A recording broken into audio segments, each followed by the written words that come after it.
యోగాతో సంపూర్ణ ఆరోగ్యం పొంది సకల రోగాల నివారణకు యోగా మంచి మార్గమని రాజంపేట పార్లమెంట్ అధ్యక్షుడు సెమ్మర్తి జగన్మోహన్ రాజు, జిల్లా కలెక్టర్ శ్యామకూరి శ్రీధర్ అన్నారు. అన్నమయ్య జిల్లా రాజంపేట పరిధిలోని బోయినపల్లి దగ్గర ఉన్న అన్నమయ్య విగ్రహం దగ్గర యోగా కార్యక్రమం నిర్వహించారు. ఈ సందర్భంగా యోగా గురువు బాబు యోగా విశిష్టతను వివరిస్తూ ఆసనాల ప్రాముఖ్యతను తెలియజేసి ప్రతి ఒక్కరూ ఆరోగ్యంపై దృష్టి పెట్టాలని సూచించారు.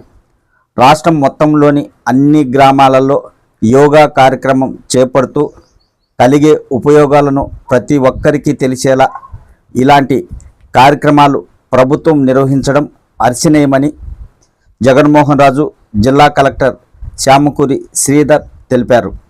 ఈ కార్యక్రమంలో సబ్ కలెక్టర్, మున్సిపల్ కమిషనర్, రాజకీయ నాయకులు, అధికారులు, ప్రజలు, మహిళలు పెద్ద సంఖ్యలో పాల్గొన్నారు.